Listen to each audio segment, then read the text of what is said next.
नमस्कार, आदाब। Crime petrol dial 100 में आप सबका स्वागत है। हम सब अपने बच्चों से बेइंतहा प्यार करते हैं, उनकी हंसी में अपनी खुशी ढूंढने की कोशिश करते हैं, और उन्हें अगर जरा सी भी तकलीफ हो जाए तो हम परेशान हो उठते हैं। और अगर हमारे बच्चे कभी हमसे बिछड़ जाएं तो ये सोचकर भी रूह कांप उठती है। हमारा आज का ये केस अपनी औलाद के लिए तड़पते ऐसे ही दो परिवारों का है, जिनका दर्द तो एक जैसा है, लेकिन दर्द के पीछे छिपी कहानी बिल्कुल अलग।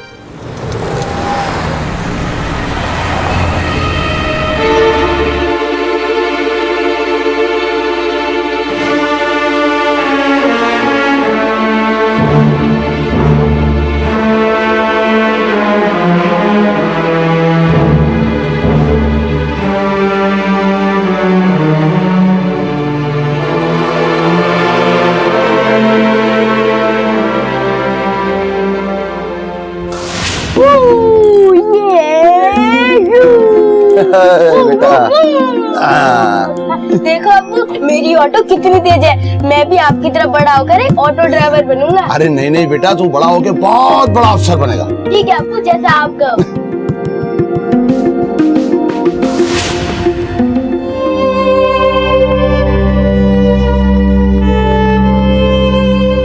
अबे रुक, हट, हट। अबे बार मैं पोस्टर फाड़ता हूँ और तू बार आगे लगा देता है। अबे परेशान कर दिया तूने। देखिए मेरी बात सुनिए, ऐसा मत कीजिए। देखिए 3 महीने हो गए बच्चे को खोए हुए, अल्लाह जाने किस हालत में हो गए। अबे 3 महीने हो गया, अब नहीं मिला तो अब क्या मिलेगा? साहब आते हैं तो हम पे चिल्लाते हैं, कहीं मर गया होगा, समझे? ऐसा मत कीजिए, सुनिए देखिए।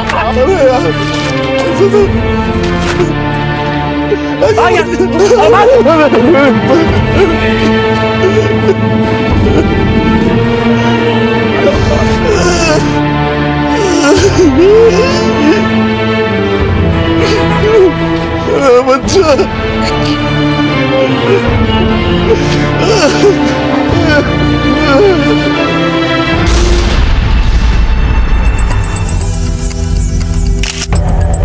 इधर एक दरवाजा है, पीछे से भी जरूर कोई रास्ता होगा। ऊपर देखो।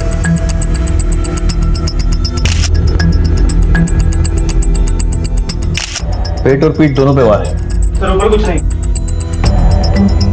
अंदर देखो। ये क्या हो गया? मेरी बच्ची कहाँ चली गई मुझे छोड़ के? मेरी बच्ची कहाँ चली गई? मेरी बच्ची ला दो मुझे, मेरी बच्ची ला दो। कहाँ चली गई मुझे छोड़ के?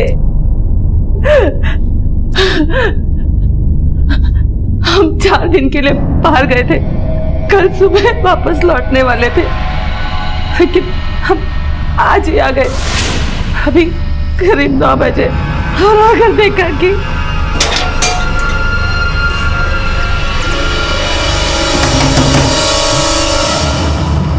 टीवी इतना तेज क्यों चला रहे लोग?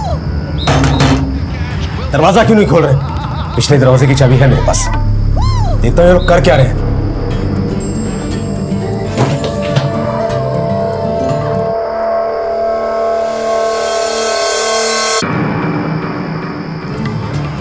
शाजिया, तेरे अब्बू को गए हुए 5 मिनट हो गए, दरवाजा भी नहीं खोला अभी तक। क्या कर रहे होंगे अंदर? अम्मी नहीं पता।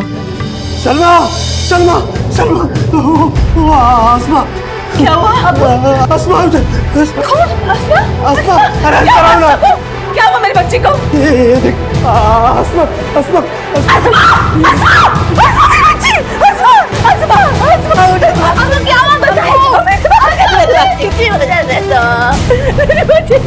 दो माता पिताओं ने अपने बच्चों को खोया था। अली एक ऑटो ड्राइवर जो पिछले 3 महीने से सब कुछ छोड़ छाड़ कर सिर्फ अपने बेटे को ढूंढ रहा। एक पुलिस ऑफिसर के घर में उसी की बेटी का कत्ल कई सवाल खड़े कर रहा था।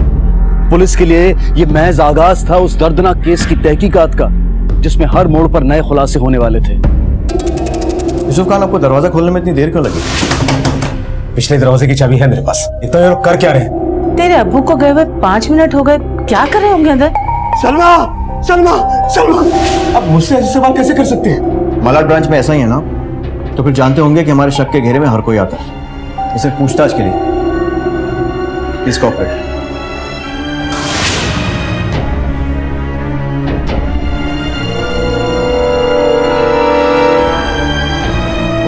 आसमा, और जब मैं घर के अंदर आया तो देखा मेरी बेटी की लाश खून में लथपथ पड़ी हुई। घर से कुछ चोरी हुआ? नहीं, लेकिन मेरी बड़ी बेटी नाजिया वो यही थी, उसका कोई पता नहीं चल रहा।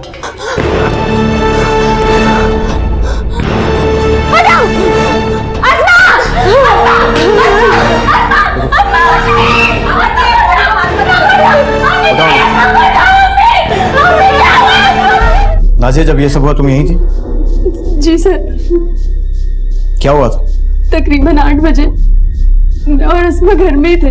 मैं ऊपर के कमरे में थी जब मुझे नीचे से चीखने की आवाज सुनाई दी। मैंने नीचे आके देखा, बाहर भाग गई। वो अब तक बाहर ही छुपे हुए थे। मुझे पता ही नहीं चला कि अम्मी अब्बू आ गए। वो तो हमने सायरन की आवाज सुनी और आगे देखा तो पुलिस की वैन खड़ी थी। तब जाके हमें हिम्मत आई अंदर आने की। कौन था वो? बता कौन था वो? यूसुफ खान, ना तो ये आपका एरिया है और ना ही ये आपका केस है। जो भी पूछताछ करनी है हम करेंगे, प्लीज। नाजिया, इधर आओ, लेकर आइए।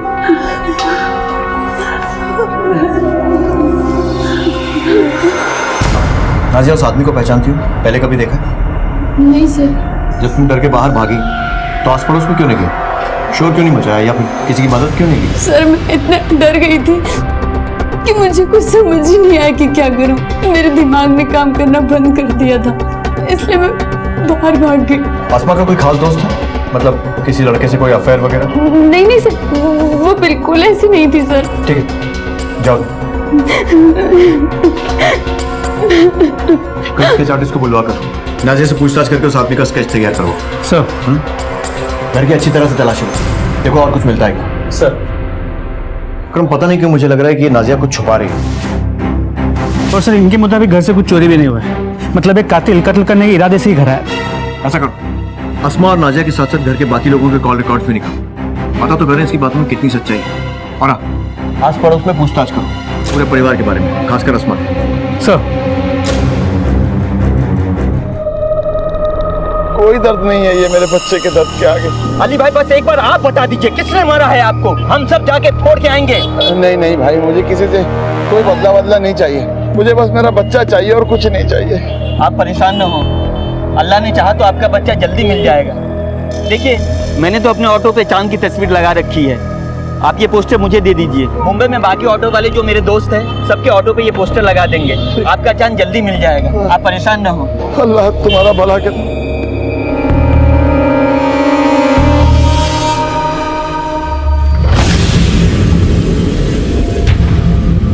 ये देखो, ये है। जी सर, यही आदमी है।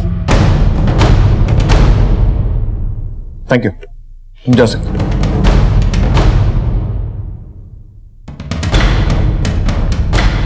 सर, ये लड़की ने जो डिस्क्राइब किया है, मुझे लगता है कि ये श्योर नहीं कि इसने क्या देखा है। आई मीन टू से कि जो स्केच मैंने बनाया है, it could be A fake sketch. फिर भी हम कोई चांस नहीं ले सकते। Thank you Manish. Thank you sir. Akram, sketch को हर जगह सर्कुलेट करो, खासकर खबरियों में। पता करो किसी ने कुछ देखा है क्या। कहीं ऐसा तो नहीं है कि ये लड़की हमें गुमराह करने के लिए झूठ बोल रही है। लेकिन सर, नाजिया अपनी बहन के कत्ल के केस में झूठ क्यों बोली? सर, जिस वक्त एक कत्ल हुआ, घर में सिर्फ नाजिया और अस्मा थी। हो सकता है कि इस खून में नाजिया का ही हाथ हो। उसने खून किया हो या करवाया हो सकता है और नहीं भी, लेकिन फिलहाल यकीन के साथ कुछ नहीं कह सकते। लेकिन इतना तो साफ है कि नाजिया की बातों में पूरी तरह से सच्चाई नहीं है। हमें सबूतों को फिर से बारीकी से देखना होगा। अगर मुझे इस यूसुफ पर भी शक, बता कौन था वो? जिस तरह का ये बाप है और जिस तरह हर समय इसके सर पर गुस्सा सवार रहता है, कुछ भी कर सकता है। मोहल्ले के लोगों से पूछताछ करो इस हादसे के बारे में और यूसुफ और उसके परिवार की सारी इंफॉर्मेशन निकालो। सर।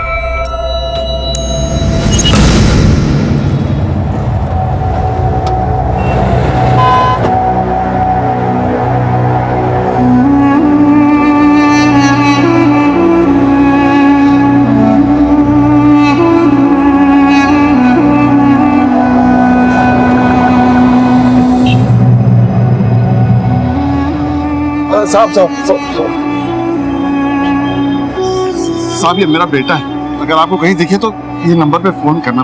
आपकी बड़ी मेहरबानी होगी। कार कैसे गुम गया आपका? सब वो घर के बाहर खेल रहा था, पता नहीं कौन लेके गया।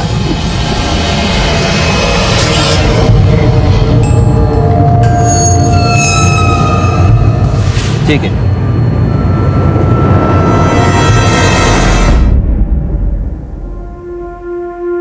कितने ख्वाब लेके आए थे अभी शहर में कि अपने बच्चों को एक अच्छी जिंदगी देंगे। शहर ने तो हमारी दुनिया ही तबाह कर दी। अम्मी हम तो यहाँ आ गए पर गांव के चांद तारे वहीं छोड़े। देखो ना यहाँ शहर में एक भी तारा नजर नहीं आता। तो कोई बात नहीं, क्योंकि हम तो हमारी आंखों का तारा अपने साथ लेके आए हैं। अरे ये माँ बेटे दोनों क्या देख रहे हैं आसमान में? हाँ? कुछ नहीं, अपना चांद चांद को देख रहा है। वो चांद? अरे उस चांद से अच्छा तो हमारा चांद है। वो तो है ही। हमारा एक बेटा खो गया और दूसरा पता नहीं क्या करता रहता है। कहाँ है आदिल? अंदर सो रहा है। आदिल, ए बाबू, वो कॉलेज नहीं जाना है? ए बेटा, सूरज सर पे आ गया है और तू अभी तक सो रहा है।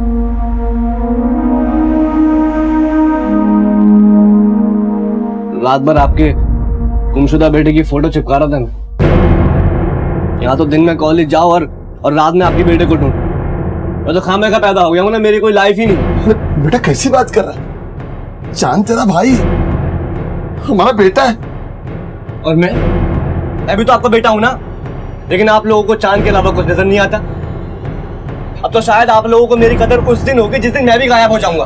आदिल ऐसा अम्मी रहने दो, पहले आप लोग चांद की सोच से बाहर तो आओ। आदिल,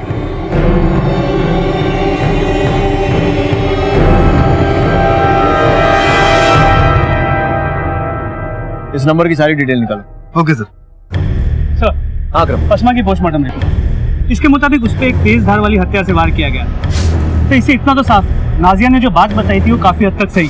उसने मेरी आंखों के सामने मेरी बहन का कत्ल कर दिया। हो सकता है कि ये कत्ल किसी जाति दुश्मनी की वजह से किया गया, शायद किसी लड़के वड़के का चक्कर। मोहल्ले में कुछ पता चला उनके बारे में? सर हमने मोहल्ले में पूछताछ की, किसी ने कुछ नहीं सुना और ना ही मदद के लिए किसी को बुलाया गया। और तो सर नाजी को बाहर आते जाते भी किसी ने नहीं देखा। ठीक, लो कॉल डिटेल्स। सर, ये असमा की कॉल रिकॉर्ड, लेकिन सर ये नंबर देखिए, कत्ल के 3 दिन पहले से, मतलब जिस दिन यूसुफ गया, असमा इस नंबर से कई बार फोन पे बात किया करती। इनफैक्ट मर्डर वाले दिन भी असमा ने इस नंबर पे कई बार फोन किया और रात 8 बजे उस मोबाइल की लोकेशन असमा के घर के पास की थी। किसका नंबर? तो किसी जुम्मन का है, बड़ी मस्जिद वाली गली में केबल ऑपरेटर। पता करो ये जुम्मन कौन है। सर ये यूसुफ की कॉल रिकॉर्ड, वो सच कह रहा है, पिछले 3 दिन से वो पुणे में था। अकरम, सवाल ये नहीं है कि वो कहाँ था, सवाल ये है कि इस सब में उसका रोल क्या है। और सर ये नाजिया की कॉल रिकॉर्ड, सर जो स्टेटमेंट उसने हमें दिया है और उसके ये कॉल रिकॉर्ड मैच नहीं करते। सर ये देखिए, ये नंबर, नाजिया इस नंबर से लगातार बातचीत किया करती थी। नंबर किसी कबीर का। नाजिया के कॉलेज में पूछताछ तो पता चला नाजिया और कबीर काफी करीब, और मर्डर वाली शाम 7 बजे से इन दोनों की मोबाइल की लोकेशन नाजिया के घर के पास की। फिर दोनों की मोबाइल लोकेशन एक साथ मूव होने लगी और लास्ट लोकेशन थी माइंड स्पेस। इसका मतलब 7 बजे के करीब नाजिया इस कबीर के साथ घर से बाहर निकली। मुझे पहले से ही लग रहा था कि लड़की हमें घुमा रही है। जुम्मन से वेरीफाई करो और इस नाजिया को बुलाओ। सर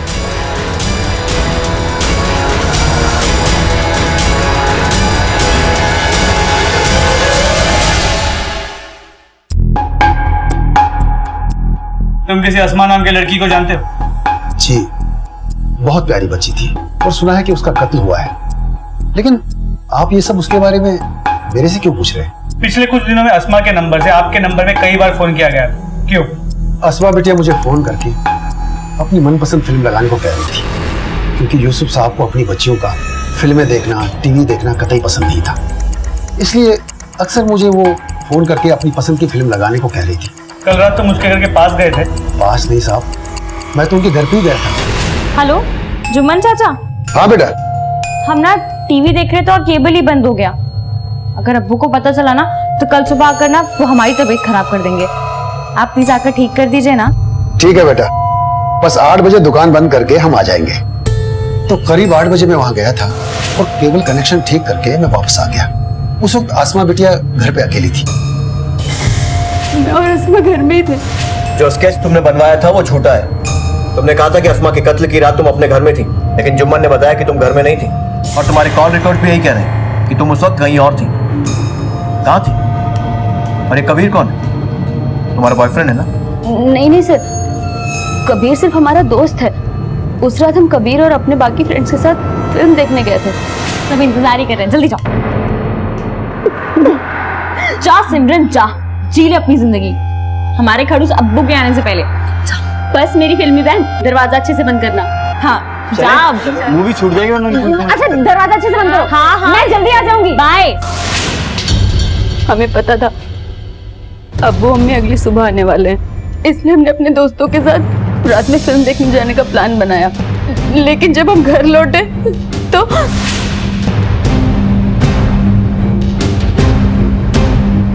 हटो। क्या हुआ था? उसने मेरी आंखों के सामने मेरी बहन का कत्ल कर दिया। बता कौन था वो? हम बहुत डर गए थे सर। अगर अब्बू को पता चलता कि हम दोस्तों के साथ फिल्म देखने गए तो वो तो हमारी खाल खींच लेते, इसलिए हमने उस दिन आपसे झूठ बोल दिया। तुम्हारे अब्बू को बहुत गुस्सा आता है ना, मारपीट भी करते। आप अब्बू को कुछ मत बताइएगा, वरना वो हमारी जान ले लेंगे। फिक्र मत करो, मैं यूसुफ से कुछ नहीं कहूँगा, लेकिन तुम्हें ये बात हमसे छुपानी नहीं चाहिए थी। ठीक, तुम जा सकते हो।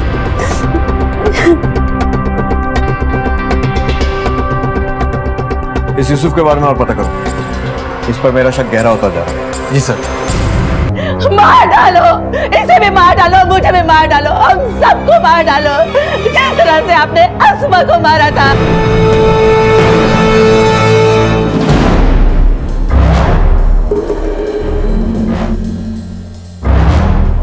यूसुफ जी के बारे में आप क्या बता सकती हैं? साहब वो बहुत जालिम इंसान है और अपनी बच्चियों से तो जानवरों जैसा सलूक करता है। एक बार नाजिया ने जींस पहन ली, उसका मार मार के बुरा हाल कर दिया साहब। अस्सलाम वालेकुम। यही सिखाया मैंने तुझे? सारी दुनिया के सामने जींस शर्ट पहनकर अपने बदन की नुमाइश करेगी तू? नहीं अब चल मैं बताता हूँ तुझे। नहीं मैं बताता हूँ तुझे। अब्बू सुनिए तो, आज मैं देखता हूँ। चल। अब्बू सुनिए तो। कौन करता है साहब ऐसा अपनी बच्चियों के साथ? अपनी बेटियों के साथ, अपनी पत्नी के साथ बात बाद में करता था, पहले हाथ उठाता था।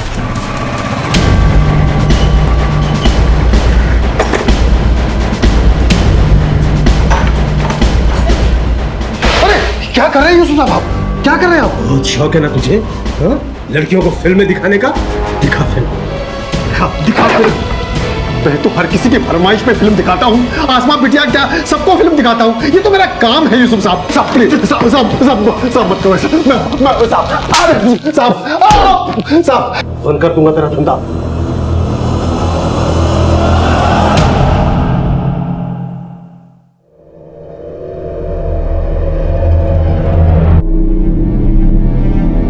उस फाइल को मेरे केबिन में भी।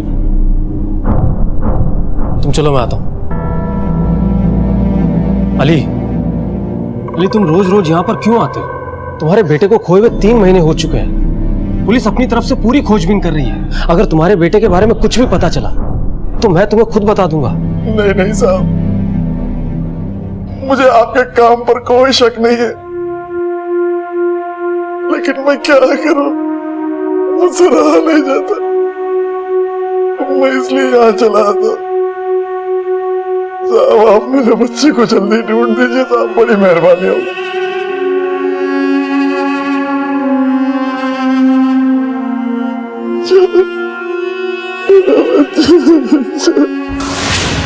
अप्पू हम ये बार बार घर क्यों बदलते हैं? बेटा ये अपना असली घर थोड़ी ना है, अपना असली घर तो गांव में है। और वैसे भी ये शहर रास नहीं है बेटा। जब तू बहुत सारा पढ़ लेगा ना और बड़ा आदमी बनेगा, हाँ। और बड़ा सा घर बनाएगा ना, हाँ। तो वहां रहेंगे।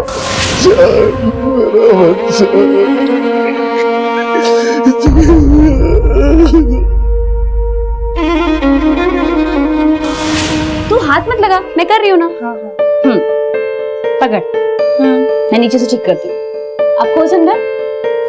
अरे ऐसे नहीं, फिर खराब कर दिया तूने।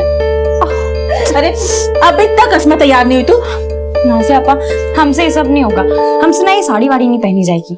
अरे मेरी शहजादी, यहाँ तो तेरी मदद करने के लिए तेरी आपा है, और निकाह के बाद वहाँ तेरी मदद कौन करेगा? हमने कहा कि बार जीन्स पहनेंगे, स्कर्ट्स पहनेंगे, सब कुछ पहनेंगे और हमारा हस्बैंड ना हमें सब कुछ करने देगा। आपके हस्बैंड की तरह नहीं कि पैर की एक उंगली तक दिख जाए तो जान को आफत मचा देते हैं।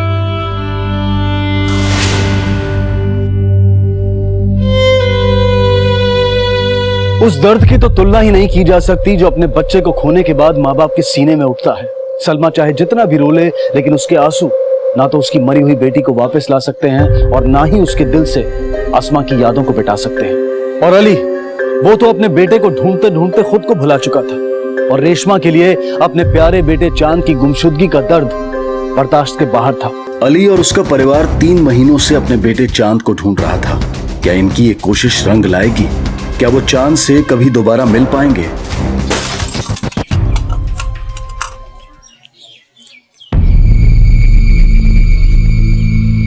अब्बा, पैसा चाहिए कॉलेज के प्रोजेक्ट के लिए। वैसे कहाँ है?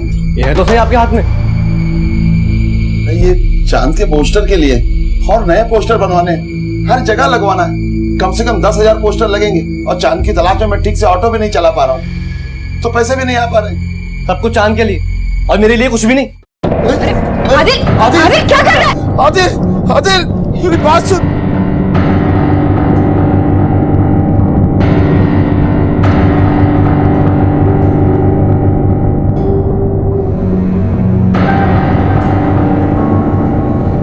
संभालिए अपने आप को।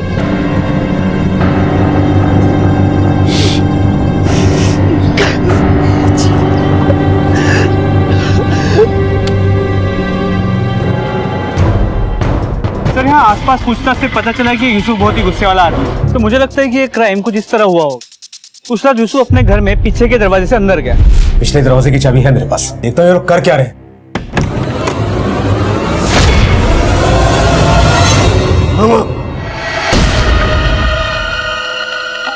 अब्बू, तुम्हारी गैर मौजूदगी में ये करती हो तुम?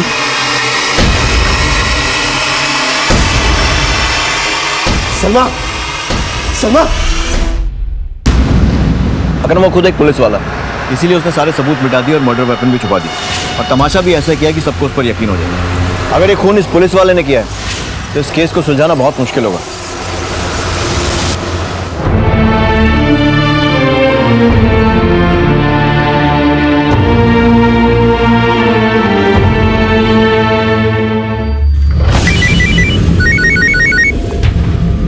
हाँ यूसुफ। अभी मैंने घर चेक किया तो पता चला कि घर के सारे गहने गायब हैं। घर से कुछ चोरी हुआ? लेकिन तुमने तो कहा था कि घर में चोरी नहीं हुई है। देखिए, उस वक्त मैं सदमे में था, अच्छे से चेक नहीं कर पाया। अभी पता चला तो बता दिया। सर, यूसुफ का फोन था, कहता है कि घर से गहने गायब है। इस आदमी का कैरेक्टर कुछ समझ में नहीं आ रहा है। तो मुझे लगता है कि ये हमें घुमाने की कोशिश कर रहा है। हो सकता है मर्डर के बाद इसने खुद गहने गायब किया हो ताकि इस मर्डर के केस को रॉबरी एंड मर्डर का केस बना सके। लेकिन झूठ की उम्र ज्यादा नहीं होती अकरम। फिलहाल उसकी बीवी और बेटियों से गहनों के बारे में पूछताछ करो, पता करो कि ये सच बोल भी रहा है या नहीं। सर,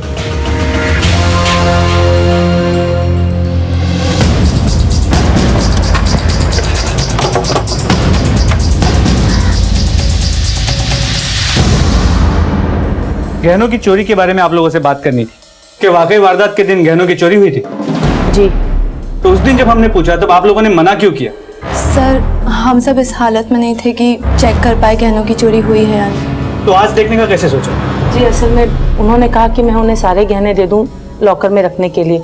जो मैं शादी में गहने पहन कर गई थी वो तो मैंने उन्हें दे दिए, बाकी के गहने जब मैं लेने गई तो देखा सब गायब थे। क्या इन दिनों ऐसा कुछ हुआ था जिसकी वजह से यूसुफ को अस्मा पे गुस्सा आया हो? नहीं सर, अस्मा कभी ऐसा कुछ करती ही नहीं थी। सर, उसे पढ़ने और खाना बनाने के अलावा सिर्फ एक ही शौक था, फिल्में देखने का, और वो भी वो अब्बू की गैरहाजिरी में ही देखती थी। अल्लाह के लिए मेरी बच्ची को इंसाफ दिला दीजिए।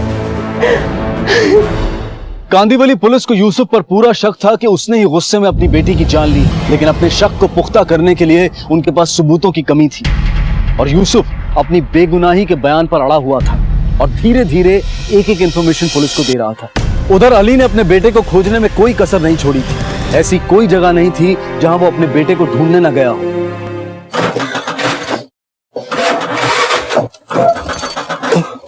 अभी तक गए नहीं आप? देखो ना, पता नहीं क्या हो गया, ये भी नहीं चालू हो रहा। तो ठीक करवा लीजिए ना। कैसे ठीक करवा लूं? नए पोस्टर छपवाने उसके लिए पैसे जमा कर रहा हूँ। पता नहीं अल्लाह क्या इम्तिहान ले रहा है हमारा। अगर ये ठीक नहीं करवाएंगे फिर आप चांद को ढूंढोगे कैसे?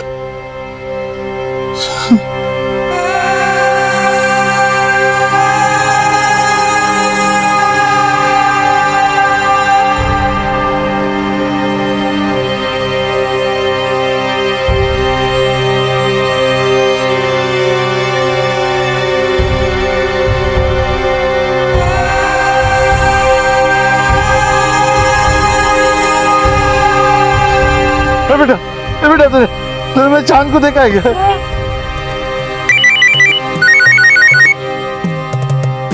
हेलो, हाँ ये चांद मोहम्मद आपका बेटा है? हाँ मैंने इसे देखा है। क्या मेरे बच्चे को जानते हो?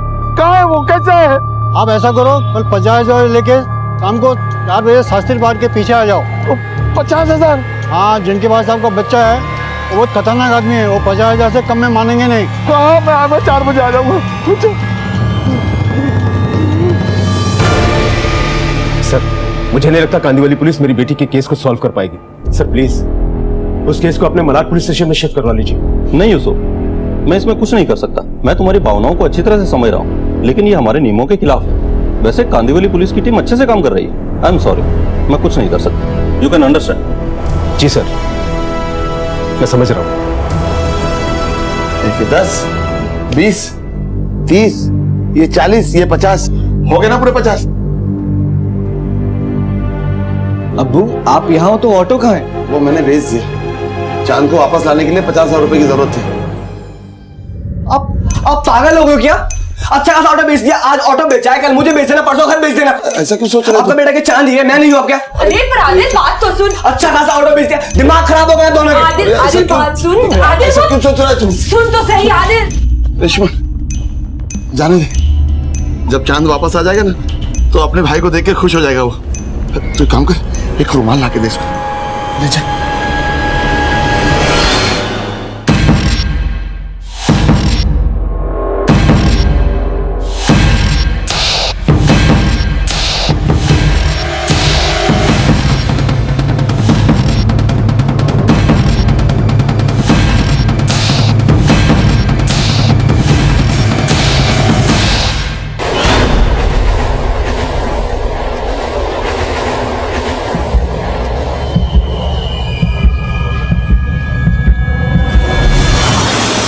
चांद मोहम्मद के अब्बू हो? हाँ, कहाँ है चांद?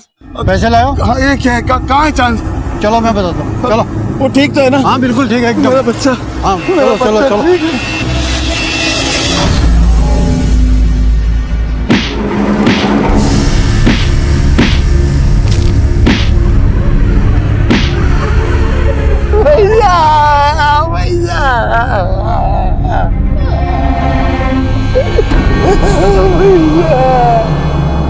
सर इसने मेरी बच्ची का कत्ल किया है।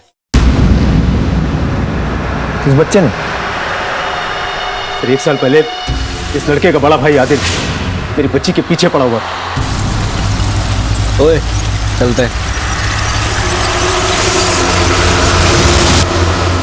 सर एक रात जब मेरी बच्ची ट्यूशन से वापस लौट रही थी तो उस लड़के आदिल ने मेरी बच्ची को फूल देने की हिम्मत की। सर उस ऑटो वाले और उसके लड़के को लाइन पे लाना जरूरी था, इसलिए मैं उनके घर गया। क्या कर रहे हो?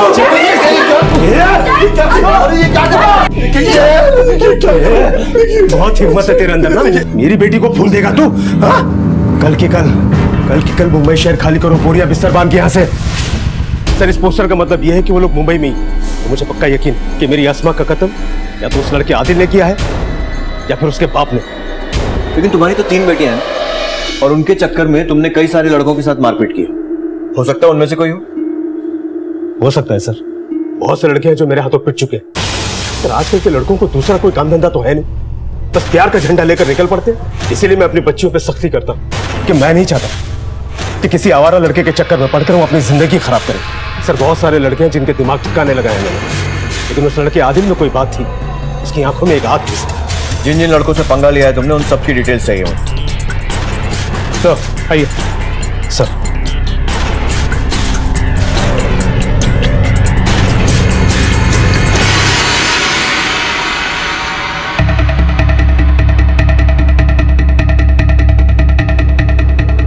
सुन, वो लड़का था ना आदिल, जिसकी 1 साल पहले घर में घुसकर पिटाई की थी, उसका नंबर और एड्रेस भेज रहा हूँ। उसके बारे में पता करो, मुझे बता। आप फिक्र मत करो यूसुफ साहब। आपने जो हमें नंबर दिया था वो किसी फेक आईडी पर रजिस्टर्ड है। अभी तो फोन स्विच ऑफ आ रहा है, लेकिन नंबर को हमने ट्रैकिंग पर डाल दिया। जैसे कुछ पता चलेगा हम आपको बता देंगे। लेकिन एक बात बताइए, आपको किसी ने बोला और आप पैसे लेकर चल दिए अपने बेटे को लाने के लिए? कम से कम आपको एक बार पुलिस के पास तो आना चाहिए था। क्या करता साहब, 3 महीने से मेरे बच्चे का कुछ पता नहीं चल पा रहा है। एक उम्मीद नजर आई थी, लेकिन अब सब अंधेरा ही अंधेरा है। मैंने अपना ऑटो बेच दिया, मेरा सब कुछ खत्म हो गया है साहब, सब कुछ खत्म हो गया। देखिए आप लोग चिंता मत कीजिए, हम पूरी कोशिश करेंगे कि आपका बेटा और पैसा दोनों जल्द से जल्द आपको मिले।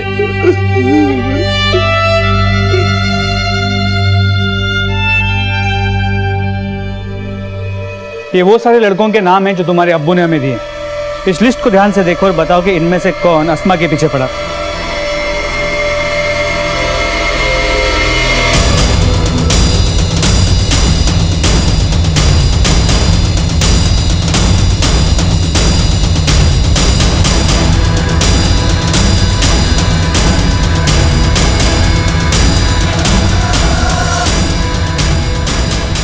हमारे अब्बू को सबसे ज्यादा शक इस आदिल पर है, और तुमने इसका नाम टिक ही नहीं किया, क्यों? सर, आदिल आसमा के पीछे नहीं था। फिर? आदिल तो मुझे बहुत ज़्यादा परेशान करता था, और जब भी कोई लड़का हमें परेशान करता था तो अब्बू उसे तो पीटते ही पीटते थे। उसके साथ मुझे और नाजिया आपा को भी बहुत मार पड़ती थी। कौन है जिसके इतने सारे मिस कॉल्स आ रहे हैं? और ये कार्ड किसने भेजे तुम्हें? अब्बू हमें नहीं पता। हमारे बैग में कॉलेज में किसी ने डाल दिए थे, और ये जो सारे कॉल्स है ना, ये हमारी टीचर ने की। अब्बू बस अस्मा को ही नहीं मारते थे, इसीलिए अक्सर वो हम दोनों की गलती का इल्ज़ाम अपने सर पर ले लिया करती थी। आदिल और अस्मा का कोई लेना देना नहीं था सर। और जब अब्बू ने आदिल के घर वालों को और आदिल को पीटा, उसके बाद तो आदिल ने अपना कॉलेज भी छोड़ दिया था। करीबन 1 साल से मैंने आदिल को देखा भी नहीं है।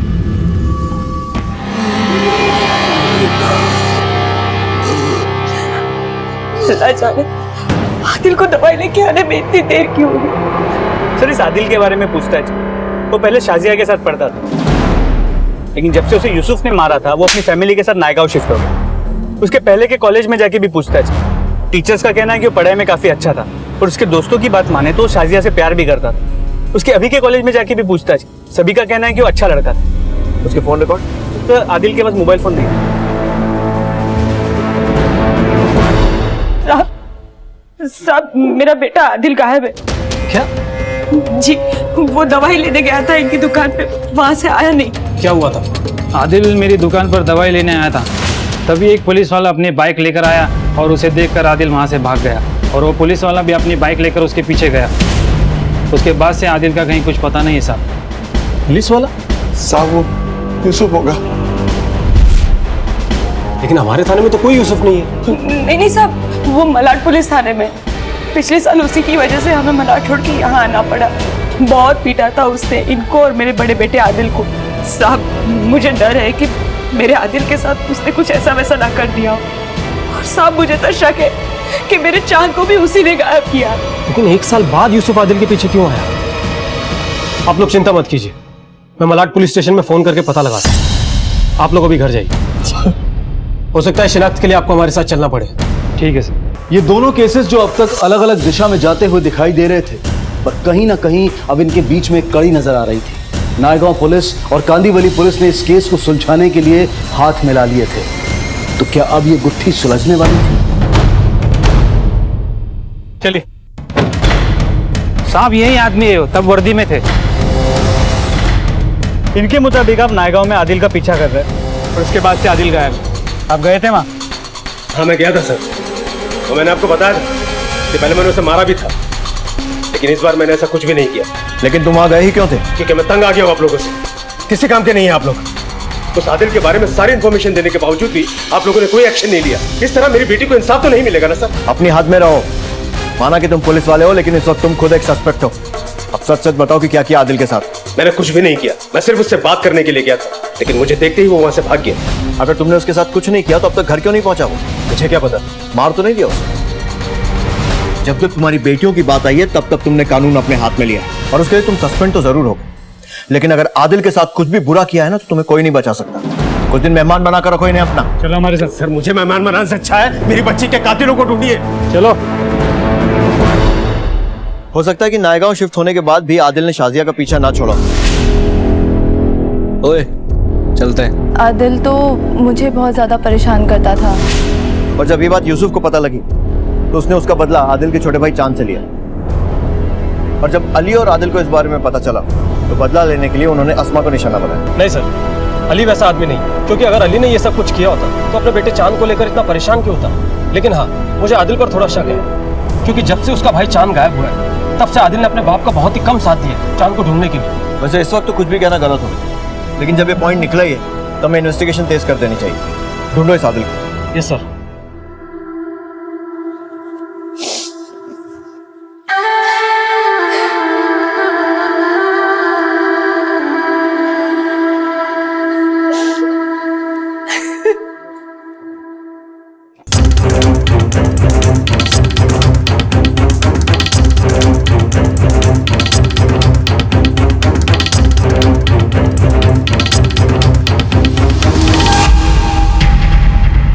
हमें पता चला है कि तुम शादी में जाना ही नहीं चाहती थी, और आखिरी वक्त में तुमने अपना फैसला बदला। क्यों? तुम कुछ छिपा तो नहीं रही हो ना? सर ये सब कुछ मेरी वजह से हुआ है। सर नहीं रीड मिली, ज्वेलरी शॉप पे कोई चोरी के गहने बेचने आया। लगता है इस केस की सारी परतें एक करके खुल रही हैं। जाके पता करो। सर। शाजिया बताओ क्या हुआ? हम आदिल से प्यार करते हैं। पिछले 3 महीने से आदिल हमसे मिलने की पूरी कोशिश कर रहा था, लेकिन अब की बार अगर अब्बू को पता चल जाता तो अब्बू हम दोनों को ही जान से मार डालते। इसलिए मैंने उससे मिलना बिल्कुल बंद कर दिया। अब्बा, आपके इलाज के लिए पैसे। इतने पैसे तो कहां से लाया? हम बताते, गहने बेच के। पकड़ो क्या? सर चल चलो। शाजिया ने हमें सब कुछ बता दिया, अब तू शुरू कर। सब प्यार करता था मैं शाजिया से, अब भी करता हूँ। आदिल हमसे मिलने के लिए घर पर आने वाला था। मुझे पता चला था कि उसके अम्मी अब्बू 4 दिन के लिए कहीं बाहर गए, लेकिन अब्बू हमें जबरदस्ती अम्मी के साथ शादी में ले गए। तो सब में चुपचाप मौका पाकर उसके घर के पिछले दरवाजे से दाखिल हो गए।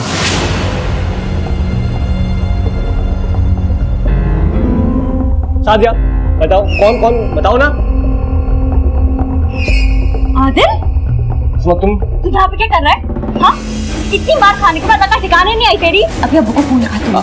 अस्मा, रोकने के चक्कर में हम दोनों की झड़प हो गई, खुद को बचाने के चक्कर में मैंने उसकी जान ले ली।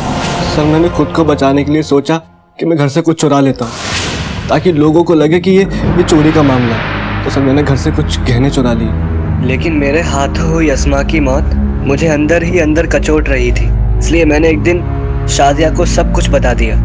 अस्मा के मरने के बाद हमने सोचा आदिल को भी जेल हो जाती तो उसके परिवार वालों का क्या होता, और अगर अब्बू को पता चल जाता तो अब्बू तो मुझे जिंदा जमीन में गाड़ देते। इसलिए मैं चुप रही। मुझे नहीं पता था सर ये सब कुछ हो जाएगा। हम किसी और के गुनाहों की सजा हमारे अब्बू को नहीं दिलवा सकते। तूने ना सिर्फ अस्मा की जान ली है, बल्कि अपने अम्मी अब्बू को भी जीते जी मार दिया है। अगर तुम पहले ही अपने और आदिल के बारे में सबको बता देती तो शायद ये सब नहीं होता और आसमा आज जिंदा होती। तुम्हें पता था कि तुम्हारी बहन का कातिल कौन है, फिर भी तुमने किसी से कुछ नहीं कहा, चुप रही, और इसलिए अब कानून की नजर में तुम भी गुनाहगार हो।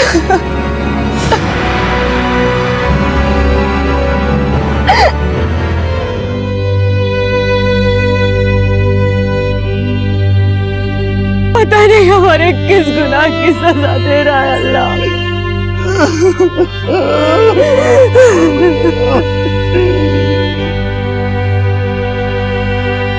आज भी अपने बेटे को ढूंढ रहा है और हम सब भी यही उम्मीद करते हैं कि अली को उसका चांद जल्द मिल जाए। शायद इतना सब कुछ ना होता और अस्मा की जान ना जाती अगर यूसुफ ने अपने और अपनी बेटियों के बीच डर की मजबूत दीवार ना बनाई होती। ज्यादा सख्ती और ज्यादा छूट दोनों ही बच्चों के लिए गलत है। माता पिता को बच्चों के लिए बीच का रास्ता चुनना होगा जहां बच्चे सुरक्षित भी रहें और अपनी बात बताने के लिए स्वतंत्र भी। देखते हैं हमारे आज के एपिसोड की दूसरी कहानी।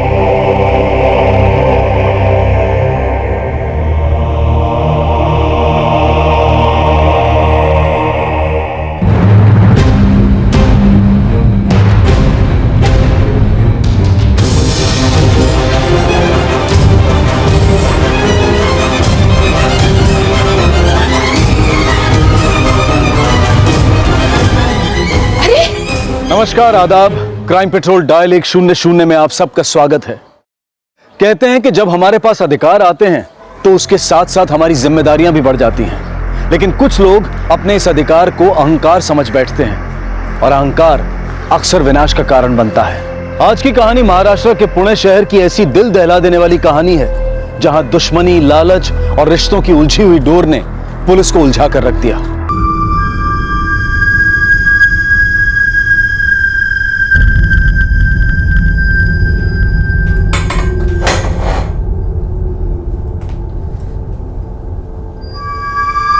मंजरी प्लीज, किसी को बताना नहीं।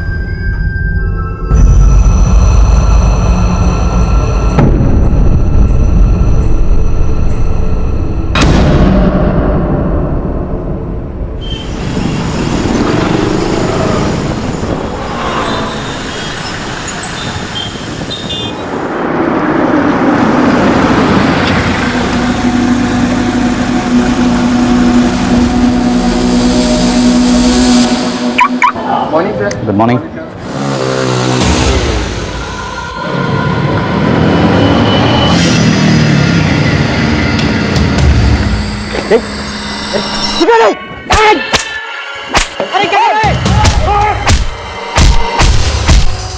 अबे छोड़ना, जाने दे, मन्नत ऐसा ही है, ऐसा ही होना चाहिए उसके साथ।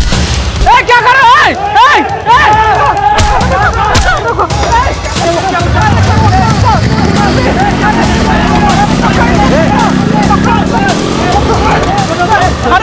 एम्बुलेंस को बुलाओ, एम्बुलेंस। किशोर पाटिल, जो कि पुणे के एक नामचीन कॉलेज का प्रिंसिपल था, उसके साथ ऐसा क्या हुआ था जिसकी वजह से वो आत्महत्या करने की सोच रहा था? आखिर उसने अपने छोटे भाई की बीवी मंजरी से इस बात को गुप्त रखने के लिए क्यों कहा था? मंजरी प्लीज, किसी को बताना नहीं। और इस सब के बाद उस पर एक जानलेवा हमला भी होता है।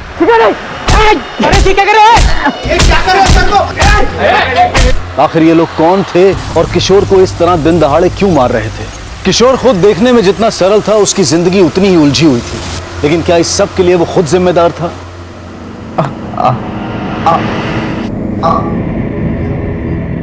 नर्स, बाकी का ब्लड वगैरह अच्छे से क्लीन कर देना। ओके। Hello ma'am. किशोर कैसा है? हाँ, ट्रीटमेंट चला रहा है। डॉक्टर साहब, मेरा बेटा किशोर कैसा है? He is fine. आप जरा प्लीज। Okay ma'am. डॉक्टर साहब, इसके बारे में किसी को पता नहीं चलना चाहिए। देखिए, हमें लीगल फॉर्मेलिटीज तो करनी पड़ेगी। उन पर हमला हुआ है, इट्स अ पुलिस केस। नहीं, पुलिस को इन्वॉल्व करने की कोई जरूरत नहीं है। बात का बतंगड़ बना देंगे वो। अटैक कॉलेज के अंदर हुआ है, कॉलेज के रेपुटेशन का सवाल है। पर हम ऐसा नहीं कर सकते, इट्स अ क्रिमिनल केस। आपको जितने पैसे चाहिए मिल जाएंगे। देखिए डॉक्टर साहब, मैं पुलिस के उलझन में नहीं फंसना चाहती। आप बस इलाज कीजिए, दैट्स ऑल।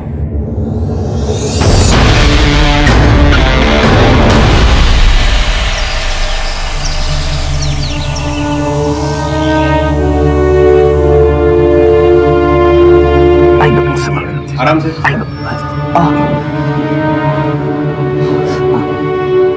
चलते sir. Thank you, thank you.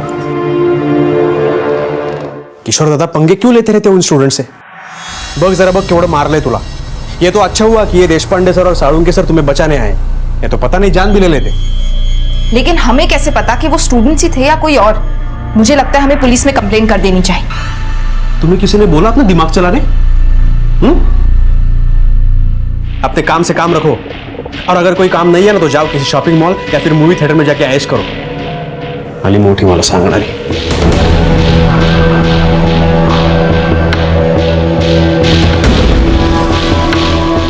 ये क्या करती है? पागल हो गई हो? तो कौड़ी की हैसियत है नहीं तुम्हारी और मुझे जलील करती हो. तो क्या करूं? आरती उतारूं? अरे जितनी इज्जत देता हूं ना उतने भी बहुत है. तुम क्या इज्जत दोगे? खुद की तो कोई औकात है नहीं और मुझे मेरी औकात दिखाने चले. बस इसी चीज का इंतजार था मुझे. अब मैं चुप बैठने वाली नहीं. देखो क्या करती हो.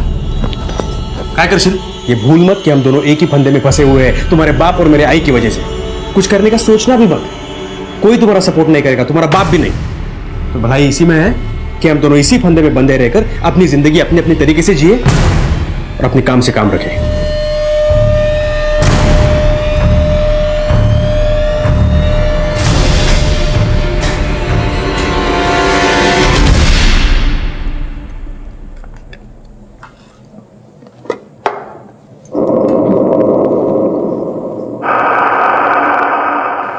क्या प्रॉब्लम क्या है?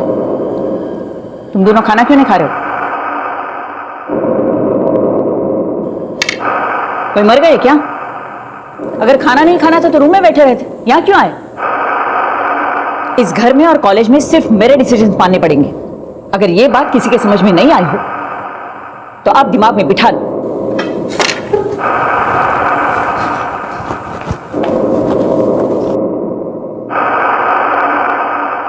ये कॉलेज बरसों पहले रेनू पाटिल के पति सत्यजीत पाटिल ने शुरू किया था और जल्द ही इस कॉलेज की गिनती शहर के अच्छे कॉलेजेस में होने लगी थी. सत्यजीत के जाने के बाद रेनू ने कॉलेज और घर दोनों की जिम्मेदारियां संभाल ली थी और दोनों ही जगहों पर उसके ही फैसले पत्थर की लकीर माने जाते थे. रेनू के आगे किसी की नहीं चलती थी, लेकिन तानाशाही के ज्वालामुखी से बगावत का लावा फूटने में ज्यादा देर नहीं लगती.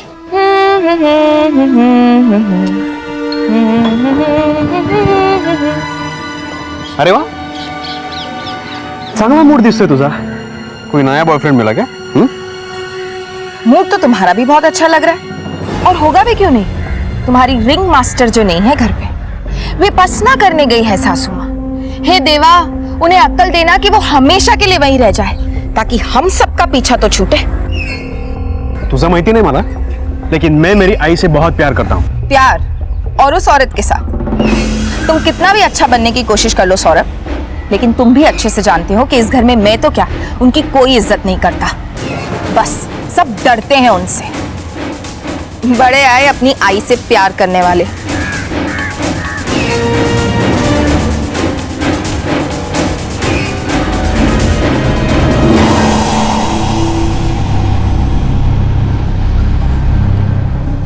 लेना. तुम्हें आज भी छोले इतने पसंद है? तुम्हें आज भी मेरी पसंद और नापसंद याद है? तुम्हारे हाथों का स्वाद वैसे के वैसा है. इतने सालों बाद उस दिन जब तुम्हारा फोन आया तो मैं कैसे रिएक्ट करूं मुझे समझ में नहीं आ रहा था. I was surprise. तुम आज भी मेरा इंतजार कर रहे हो?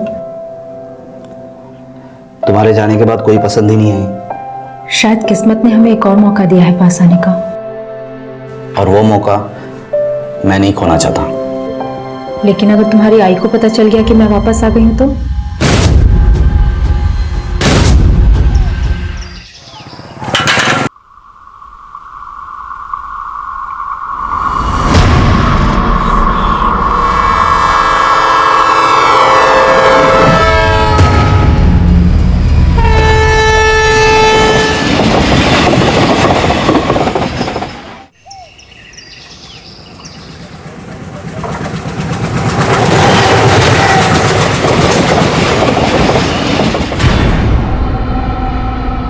सर, लाश के पास हमें ऐसी कोई चीज नहीं मिली है जिससे हम उसकी पहचान कर सकें. लेकिन इस औरत के कपड़े से लग रहा है जरूर ये अच्छी फैमिली से.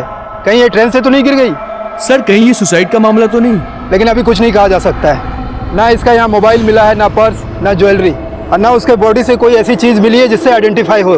हाँ सर. लाश को पोस्टमार्टम के लिए ले जाओ और सिटी पुलिस को इन्फॉर्म करो इसके बारे में. जी सर.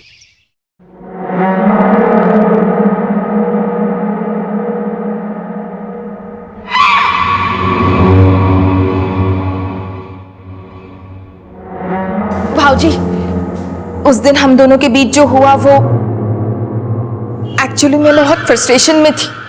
आप प्लीज मुझे इग्नोर मत कीजिए, मैं वैसे ही बहुत शर्मिंदा हूं। मंजरी, मुझे पता है तुम्हारी शादीशुदा जिंदगी उतनी अच्छी नहीं चल रही है। हर उम्र की एक जरूरत होती है, पर ये सब आई को कैसे समझाए? उस दिन हमें देखकर पता नहीं उसने क्या क्या सोचा होगा। So please be careful. Kishore दादा, हाँ, इंदौर के विपश्यना सेंटर से कॉल आया था। आई अब तक वहां पे पहुंची नहीं है। क्या? अरे 5 दिन हो चुके हैं आई को जाके। आई ने कहा था कि वहां पे मोबाइल अलाउड नहीं है, इसलिए मैंने कॉल नहीं किया।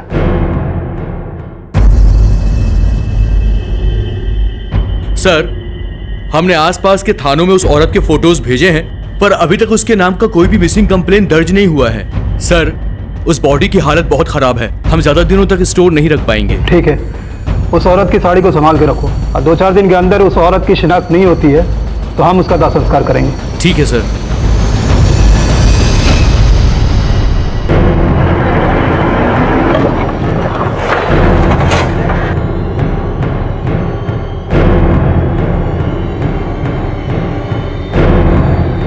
सर, आई को इंदौर के लिए निकले हुए 5 दिन हो चुके हैं। अगर वो विपश्यना सेंटर नहीं पहुंचे तो आखिर गई कहाँ?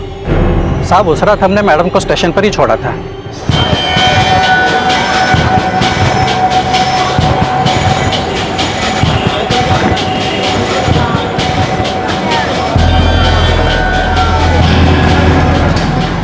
उसके बाद गाड़ी बंगले पे लगाई और हम घर चले गए।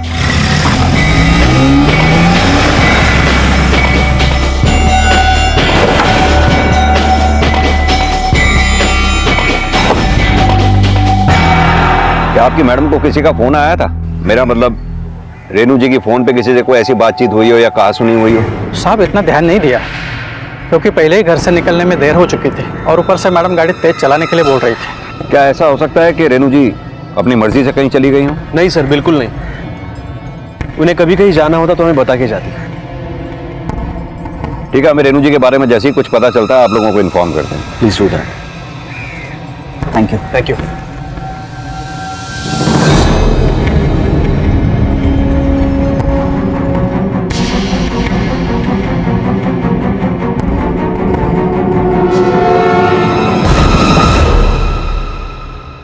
सर, रेनू जी की फोन लोकेशन और कॉल रिकॉर्ड। जिस रात रेनू जी की ट्रेन थी ठीक उसी रात करीब 10 बजे उनका फोन स्विच ऑफ हो गया था। और सर, उनके फोन की लास्ट लोकेशन पूना जंक्शन की थी। सर, मैंने उनका फोन नंबर और IMEI नंबर ट्रैकिंग पे डाल दिया है। शिंदे, फौरन रेलवे डिपार्टमेंट से कांटेक्ट करो। जिस ट्रेन से रेनू जी जाने वाली थी उस ट्रेन के सभी पैसेंजर्स की लिस्ट मंगवाओ। रेलवे पुलिस से कहो पूना जंक्शन की उस रात की सारी CCTV फुटेज हमें भेजे। सर।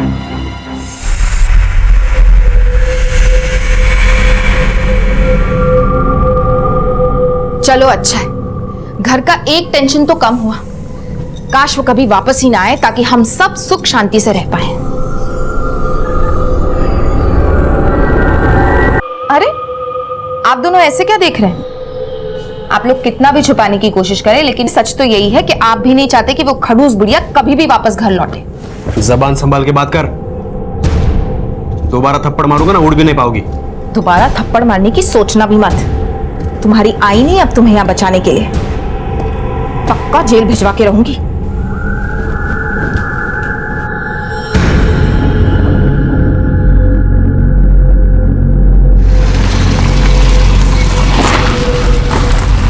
सर, जिस ट्रेन से रेनू जी जाने वाली थी उस ट्रेन की पैसेंजर्स लिस्ट मैंने चेक की। रेनू जी के नाम पे टिकट तो बुक किया गया था, लेकिन वो उस दिन ट्रेन में बैठी ही नहीं। सर, मैंने रेलवे स्टेशन के CCTV फुटेज भी चेक किए। उस फुटेज में वो साफ अपनी गाड़ी से स्टेशन आती तो दिखती हैं, लेकिन प्लेटफॉर्म पे जाती हुई नहीं दिख रही। सर, मैंने एग्जिट पॉइंट की CCTV फुटेज चेक करने की भी कोशिश की, लेकिन वो कई दिनों से खराब पड़े हैं। Excuse me sir. Vishal, hello. ठीक है, थैंक यू।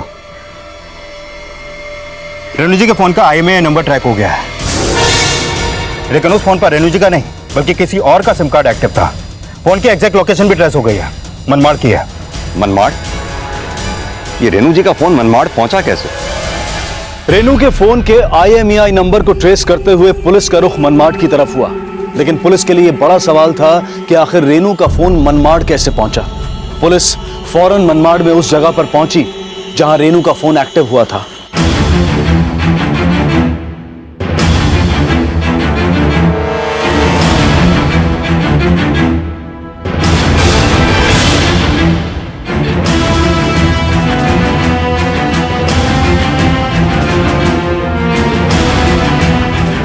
सुनिए जी 8896143134 क्या नंबर तुम्हारा है? नहीं सर, मेरा नंबर नहीं है, लेकिन बात क्या है सर?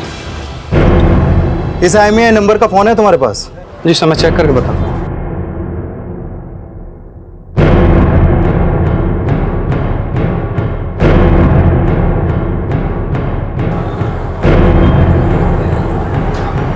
जी सर, ये रहा मोबाइल। ये फोन तुम्हारे पास आया कैसे? सर मैं सेकंड हैंड मोबाइल खरीदता हूँ।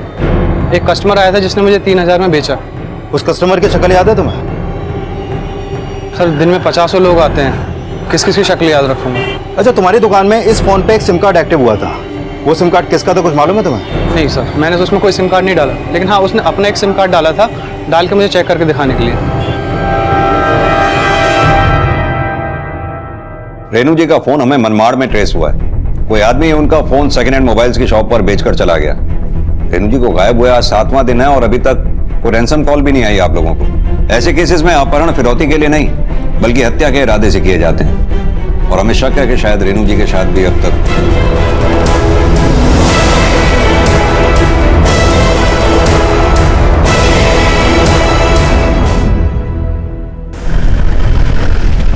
एक तरफ जहां पुणे पुलिस अब भी रेनू को तलाशने में लगी थी, वहीं दूसरी तरफ मनमाड पुलिस ने रेनू का अंतिम संस्कार भी कर दिया था। रेनू के हत्यारे अब भी खुले घूम रहे थे, पर जल्द ही पुलिस को एक अहम सफलता मिली। सर, मनमाड रेलवे पुलिस से एक इन्फॉर्मेशन आई है। जिस रात रेनू जी की इंदौर के लिए ट्रेन थी, ठीक उसके अगले दिन उन्हें रेलवे ट्रैक पे एक लाश मिली थी। उसकी डिस्क्रिप्शन रेनू जी से मैच करती है। तो लाश के साथ और कुछ भी नहीं था सर। कंफर्मेशन के लिए मैंने उन्हें फोटो भेज दिया सर। रेनू जी को गायब हुए 7 दिन हो चुके हैं और अब तक उनकी कोई खबर नहीं है। मुझे स्ट्रॉन्ग डाउट है जो ये लाश मिली है ये रेनू जी की ही होगी। और यही शक जब मैंने रेनू जी के परिवार के सामने जताया तो उनका कोई खास एक्सप्रेशन ही नहीं था। हमें शक है शायद रेनू जी की भी अब तक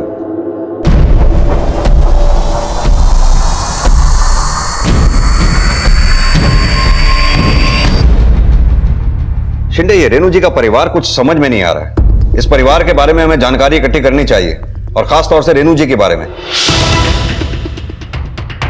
वो किस तरह की औरत थी, उनकी किस किस से जमती थी, किससे नहीं जमती थी, दुश्मन कौन कौन थे, सब कुछ। Sir, excuse me sir. Hello, ठीक है, थैंक यू सर। रेनू जी के फोन में जिस शख्स का नंबर एक्टिव था उसका पता चल गया है।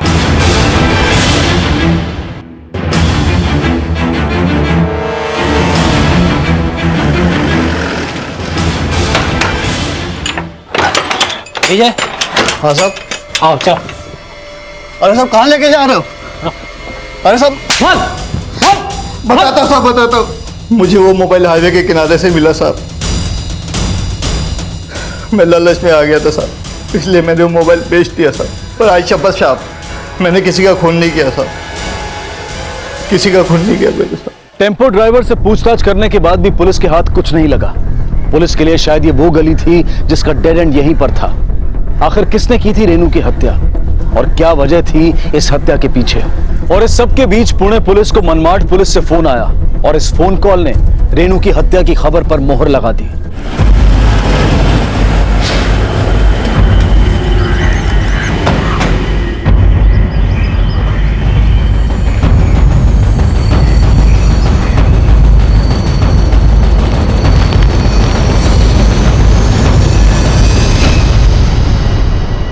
हाँ सर, ये मेरे आई की साड़ी है, उस दिन यही पहनी थी उसने।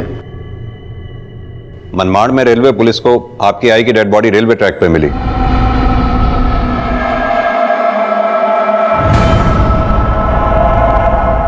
उनकी शिनाख्त नहीं हो पाई, इसलिए रेलवे पुलिस ने उनका अंतिम संस्कार कर दिया।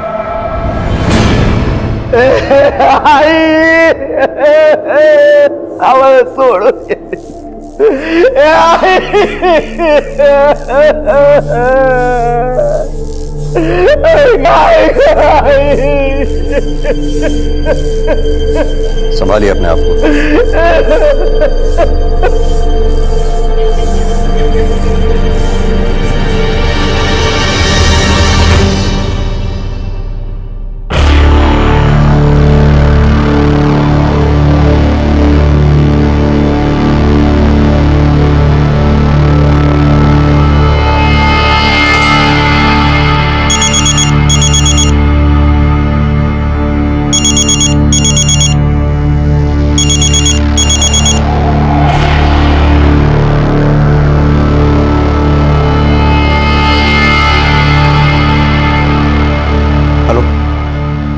मैंने मना किया था ना तुम्हें कॉल करने को, फिर भी क्यों बार बार कॉल कर रही हो?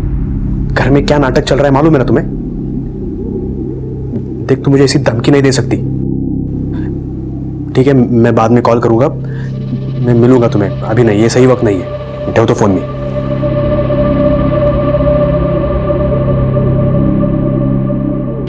सर, ये रेणु जी की पोस्टमार्टम रिपोर्ट, इस रिपोर्ट के मुताबिक उनकी मौत ट्रेन के नीचे आकर कटने की वजह से हुई थी। लेकिन सर, इस रिपोर्ट में एक सरप्राइजिंग बात सामने आई है। क्या? मरने से पहले रेणु जी के सर पे किसी भारी चीज से वार किया गया था और मरने से कुछ घंटे पहले क्लोरोफॉर्म सुंघाकर उनको बेहोश भी किया गया था। लेकिन रेणु जी के साथ ऐसा किया किसने?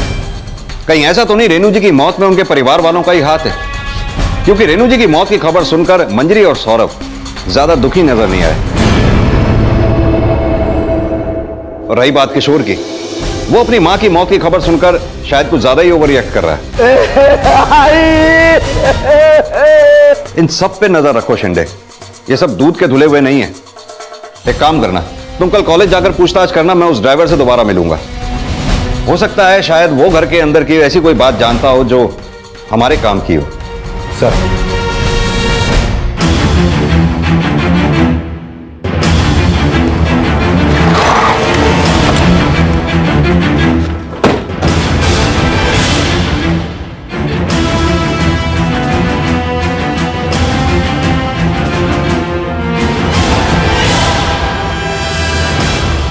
रेनू मैम तो बहुत स्ट्रिक्ट थी सर, सबको बहुत पनिश करती थी।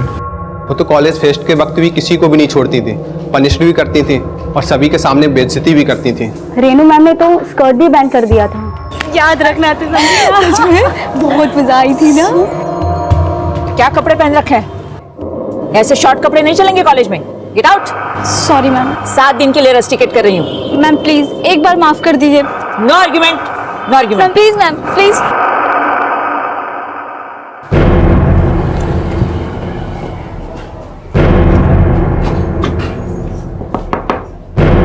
रामनाथ जी सर। सोचा बेटे, तुमने अपनी मैडम रेणु जी को स्टेशन पे ठीक कितने बजे छोड़ा था तुम? ठीक 10 बजे साहब, 10:15 की मैडम की ट्रेन थी।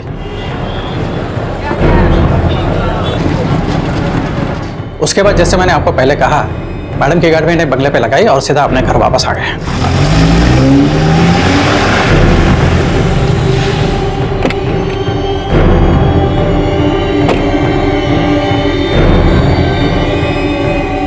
ये कौन है?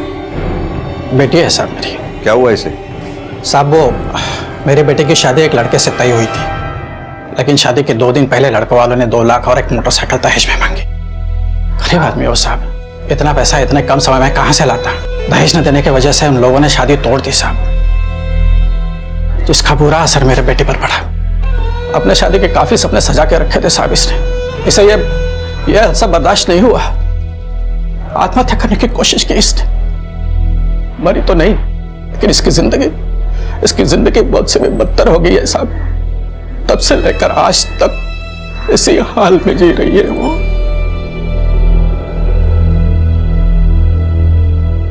कुछ दिन पहले ही बाइक पर कुछ गुंडे हमारे कैंपस में घुस आए। टोटल 3 लोग थे, तीनों ने किशोर सर को बहुत मारा सर। अरे ठीक है, क्या कर रहे हो सर को? छोड़ो।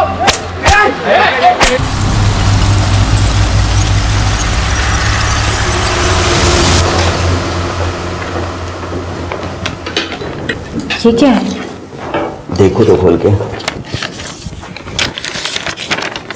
कॉलेज में जूनियर प्रोफेसर की job. Thank you so much Kishore. Don't thank me, you deserve it. Kishore ji, हमें आपसे कुछ बात करनी है। रागिनी प्लीज।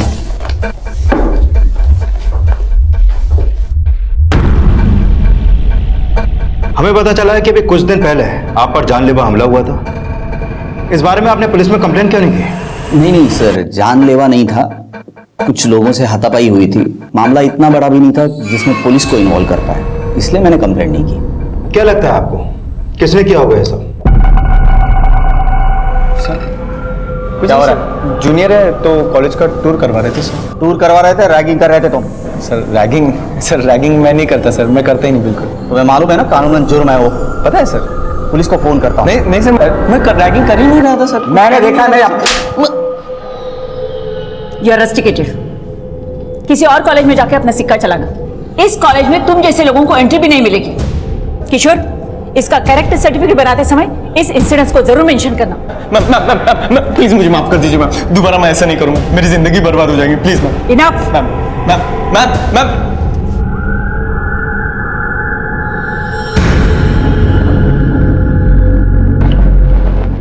सर, अमरजीत का फोन ऑफ आ रहा है।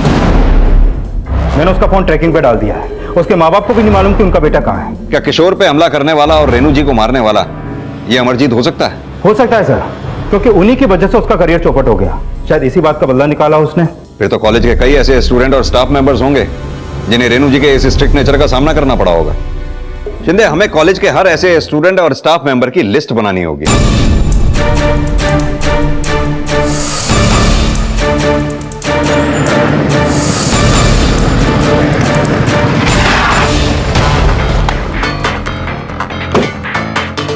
बच्चों के साथ रेनू के बर्ताव और अमरजीत वाले एंगल ने इस केस में कुछ नए एंगल्स जोड़ दिए थे। पुलिस ने रेनू के परिवार के बारे में जब और पता लगाया तो कुछ और चौंकाने वाली बातें उनके सामने आई। सिरिया कॉलेज में तो काफी चौंकाने वाली बातें सामने आई हैं। सौरभ के यहाँ पर कई लड़कियों और टीचर्स के साथ अफेयर रह चुके हैं और कईयों को तो उसकी मां ने इसी वजह से कॉलेज से निकाला भी है। रेनू जी अक्सर सौरभ की इन हरकतों को छुपाने की कोशिश करती थी। सर, हमें यहाँ पर सौम्या नाम की एक टीचर के बारे में भी पता चला, जिसके साथ शायद इन दिनों सौरभ का चक्कर चल रहा है। आपका सौरभ के साथ क्या रिश्ता है? जी, वो इस कॉलेज के ट्रस्टी हैं और मैं यहाँ पढ़ाती हूँ। बस इसी वजह से हमारी बातचीत होती रहती है। एक्चुअली काफ़ी टाइम से मेरा प्रमोशन रुका हुआ है, तो बस इसी सिलसिले में इन दिनों कुछ ज़्यादा बातचीत होती रहती है। शिंदे, परिवार वाले अपने आप को जितना दूध का दूल्हा दिखाते हैं उतने है नहीं। इनमें एक करैक्टर ऐसा है जो चुपचाप बैठा तमाशा देख रहा है। मंजरी? हाँ, मंजरी। पति के बाहर इतने चक्कर हैं, ऊपर से सास का टॉर्चर, एक ऐसी शादी जिसमें वो कभी रहना नहीं चाहती होगी। मुझे लगता है इन सब में उसी का हाथ।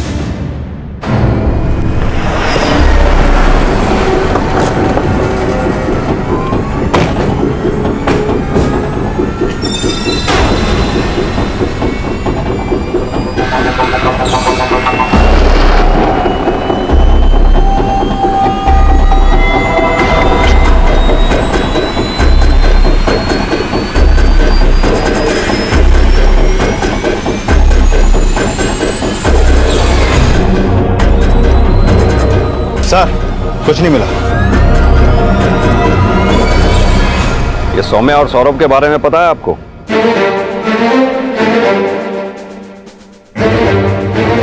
जी, मैं सौरभ के बारे में सब कुछ जानती हूँ।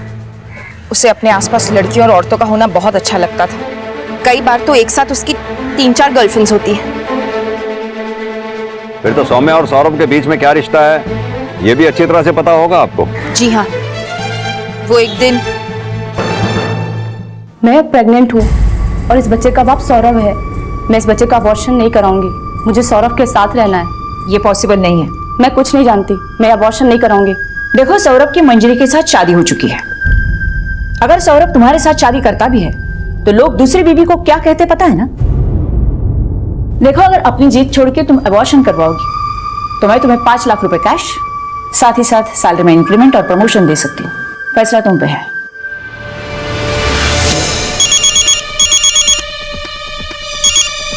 हेलो मंजरी, तुम्हारा पति मेरे होने वाले बच्चे का बाप बनने वाला है। क्या बकवास कर रही हो? कौन हो तुम? मैं कोई बकवास नहीं कर रही हूँ। अगर तुम्हें भरोसा नहीं है तो तुम खुद कॉलेज आकर अपनी सास से पूछ लो। तुम्हारी सास ने मुझे अबॉर्शन करने के लिए 5 लाख रुपए और सैलरी में इंक्रीमेंट देने का ऑफर किया है। तुम्हें जब इतना सब मिल रहा है तो मुझे क्यों फोन कर रही हो? तुम्हारे पति ने मुझे धोखा दिया है। उसने मेरी फीलिंग्स के साथ खेला है। तुम्हारी सास ने जो दिया वो मूल था। अब मैंने तुम्हें बताकर अपना ब्याज वसूल किया है। सौरभ, मुझे तुम्हारे साथ नहीं रहना है। मुझे डिवोर्स चाहिए। अगर भाई वक्त दिन में मैं किसी के भी साथ घूमूं, रात में तो तुम्हारे पास वापस आता हूं ना। ये कैसी बातें कर रहे हो तुम? और कितनी लड़कियों के साथ चक्कर है तुम्हारा? मेरी कोई वैल्यू नहीं है तुम्हारी लाइफ में, मुझे तुम्हारे साथ नहीं रहना है बस। मंजरी, डिवोर्स की कोई गरज नहीं है। तुम्हारे नाम के साथ हमारी इज्जत जुड़ी है, उस पर बिल्कुल आंच नहीं आनी चाहिए। आज के बाद तुमने डिवोर्स का नाम भी लिया ना, तो देख मैं तुम्हारा क्या करती हूँ। फिर तो तुम्हारा बाप भी तुम्हें बचा नहीं पाएगा, समझी? उस औरत ने तो मेरी जिंदगी बर्बाद कर दी। अच्छा वो मर गई। हमारी शादी को तो सिर्फ एक सौदा समझा उसने। हमेशा अपने सौरभ की तरफदारी करती थी, शायद इसीलिए भगवान ने उसे उठा लिया। कहीं ऐसा तो नहीं गुस्से में आकर आपने ही अपनी सास को मार दिया हो? सर अगर मुझे ऐसा ही करना होता तो कब का करके इस घर से निकल चुकी होती, और अब मैं ऐसा क्यों करूंगी? अब तो मुझे ऐसे रहने की आदत हो चुकी है।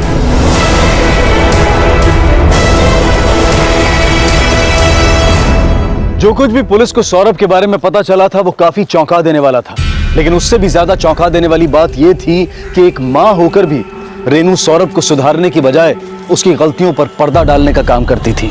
रेनू ने अपने स्वभाव के कारण अपने कई दुश्मन बना लिए थे।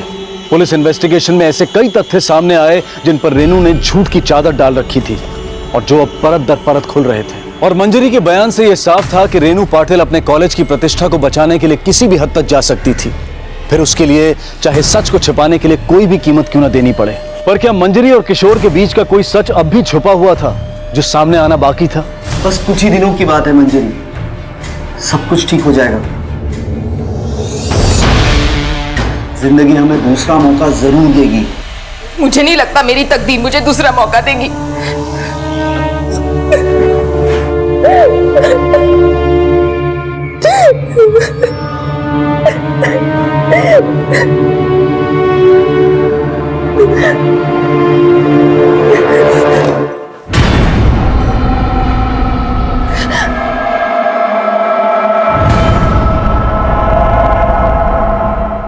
अच्छा कहना मेरे से मिलेंगे। सर एक खास बात पता चली है, जिस दिन रेनू जी इंदौर के लिए निकली थी ठीक उसी दिन से उनकी नौकरानी लक्ष्मी उस घर में नजर नहीं आ रही है। कहीं इस केस में उसका कोई कनेक्शन तो नहीं? देखो लक्ष्मी, चुप रहने से कोई फायदा नहीं। जब तुमने कुछ किया ही नहीं तो फिर डरने की कोई बात नहीं है। जो कुछ जानती हो सब बता दो। सब हमने काम नहीं छोड़ा था, रेनू मैडम ने हमें खुद निकाल दिया था। निकालने की कोई खास वजह? घबराओ मत, जो कुछ भी जानती हो सब सच सच बता दो। साहब जिस रात रेनू मैडम इंदौर जाने वाली थी उसी दिन की बात है।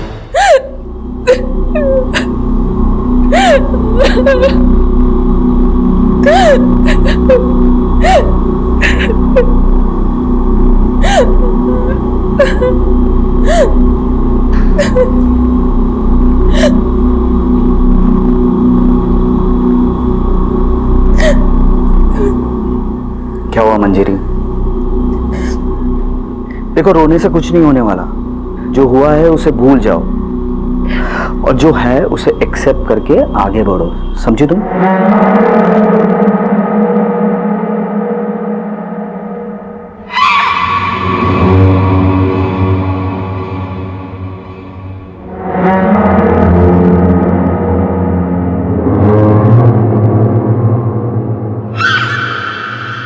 काय चल है तुमसे दोघांचं? हाँ? नहीं आई, आप जैसा सोच रहे हो वैसा कुछ नहीं हमारे बीच में, सच्ची कह रहा हूं मैं।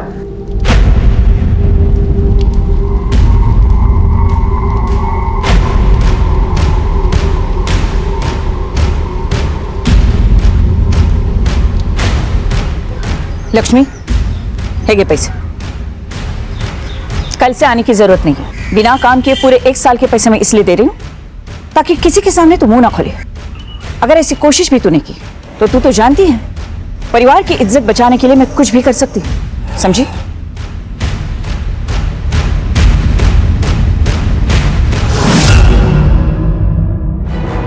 नहीं सर, आप जैसा सोच रहे हो वैसा कोई रिश्ता नहीं है हमारे बीच में। उनका रिश्ता तो रागिनी के साथ है, पिछले 8 सालों से चाहते हैं एक दूसरे को। रागिनी आई नहीं चाहती थी कि हम एक हो, इसलिए मैंने रागिनी से कभी शादी नहीं की। पिछले 8 साल से हम एक दूसरे को चाहते हैं। रागिनी इस वक्त है कहाँ? अब तो रागिनी भी कॉलेज में जूनियर प्रोफेसर है सर। उस वक्त तो उन दोनों को अलग होना पड़ा था, पर अब आई रही नहीं तो शायद इस बार उन्हें अलग ना होना पड़े। ये रागिनी ने दोबारा कॉलेज कब ज्वाइन किया? यही कुछ 4-5 दिन हुए होंगे। यानी रेणु जी के जाते ही रागिनी की एंट्री। Good plan. कहीं ऐसा तो नहीं 8 साल पुराने प्यार के आगे एक माँ की बलि चढ़ गई? क्योंकि जैसे ही रेणु जी रास्ते से हटी वैसे ही किशोर की प्रेमिका रागिनी कॉलेज की जूनियर प्रोफेसर बन गई। ये पुणे और मनमाड़ के बीच जितने भी टोल नाके हैं सबके सीसीटीवी फुटेजेस चेक करो। किशोर, रागिनी, मंजरी तीनों के कॉल रिकॉर्ड्स और लोकेशन डिटेल्स मंगवाओ। जरूर कुछ हाथ लगेगा। Okay sir.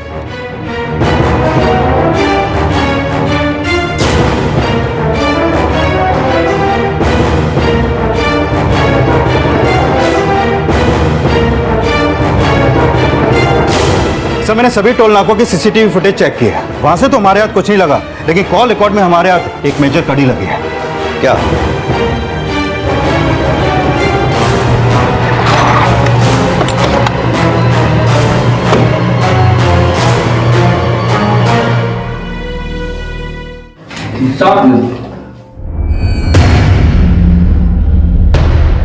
तुम नहीं मारा रेणु जी को। तुम्हारी कार भी हमारे कब्जे में है और उस कार से हमें रेणु जी के ब्लड के स्टेन्स भी मिले।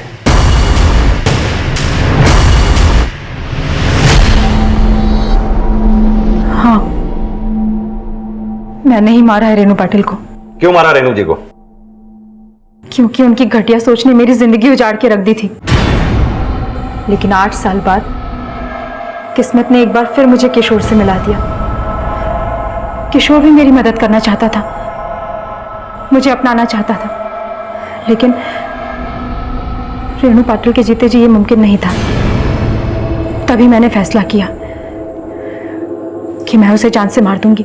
रामनाथ को अपने प्लान में कैसे शामिल किया? आखिर मिलता क्या है तुम्हें ड्राइवर की नौकरी करके? इतनी ईमानदारी से नौकरी करते हो और गालियां सुनने को मिलती हैं तुम्हें। ये कहाँ का न्याय है? मैंने सुना है बेटी की शादी की दहेज के लिए तुमने रेणु से पैसे मांगे थे। मिले? नहीं मिले ना? उल्टा शादी कैंसिल होने की वजह से तुम्हारी बेटी ने ही आत्महत्या करने की कोशिश की। कैसे रखोगे जिंदगी भर इसका ख्याल? दवा दारू में बहुत खर्चा होता है। अगर तुमने मेरा साथ दिया तो बहुत जल्द मैं किशोर से शादी करके इस घर की मालकिन बन जाऊंगी। और अगर हमारा प्लान कामयाब हो गया तो तुम मेरे खास आदमी। उसके बाद मैं तुम्हारी बेटी को किसी तरह की कोई तकलीफ नहीं होने दूंगी। तुम्हें इतना पैसा दूंगी जितना तुम सोच भी नहीं सकते हो।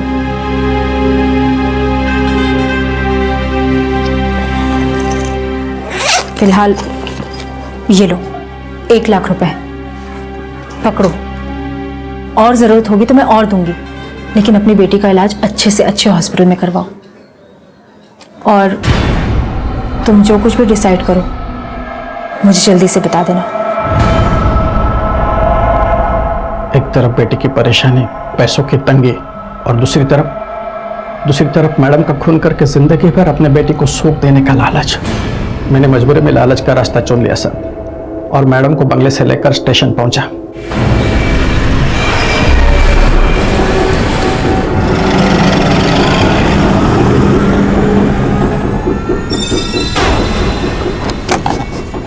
अरे कैसी गाड़ी पार्क कर दी, दरवाजा ही नहीं खुल रहा। रेणु को बेहोश करने के बाद हम उसी की गाड़ी से जंक्शन के बाहर आ गए और फिर उस जगह पहुंचे जहां मैंने अपनी गाड़ी पार्क कर रखी थी।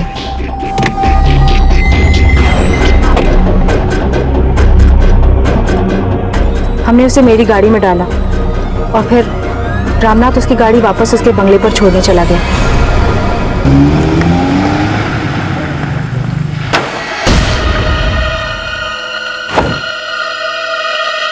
रामनाथ के वापस आने के बाद हम इंदौर के लिए निकलने वाले थे। हमारा प्लान ये था कि हम उसे इंदौर लेके जाते, वहीं उसे मारकर कहीं फेंक देते, ताकि पुणे से इतने दूर होने की वजह से उसे कोई पहचान नहीं पाता और मामला वहीं दब जाता। हम इंदौर के लिए निकलने ही वाले थे कि रेणु को होश आ गया।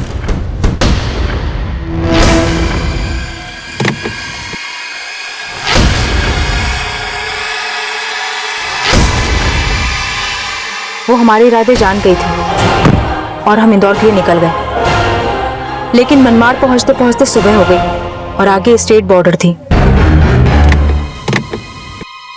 हम अच्छी तरह से जानते थे कि स्टेट बॉर्डर पर कड़ी चेकिंग होने की पूरी संभावना थी, इसीलिए हमने रेणु की बॉडी मनमाड़ में ही रेलवे ट्रैक पर फेंक दी, ताकि उसकी बॉडी ट्रेन के नीचे आकर कट जाए और कोई शिनाख्त ना कर पाए।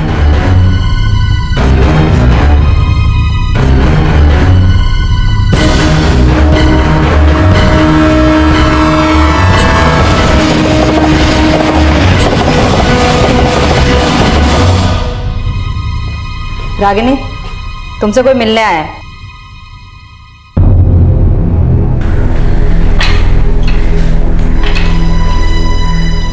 काहे केलस तू है रागिनी? अरे मैं खुद उस घर से निकलने की कोशिश कर रहा था ताकि तुम और मैं अलग से दुनिया बसा सके।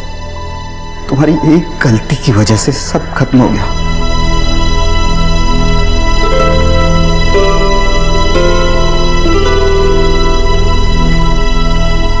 रागिनी ने इस मौत की साजिश करके अपने और किशोर के भविष्य को हमेशा के लिए खत्म कर दिया। लेकिन एक सवाल यह भी है कि क्या रेनू की मौत के लिए सिर्फ रागिनी और रामनाथ ही दोषी हैं? रेनू ने अपने अधिकारों को अपना अहंकार बना लिया था और उसका यही अहंकार उसके पतन का कारण बना।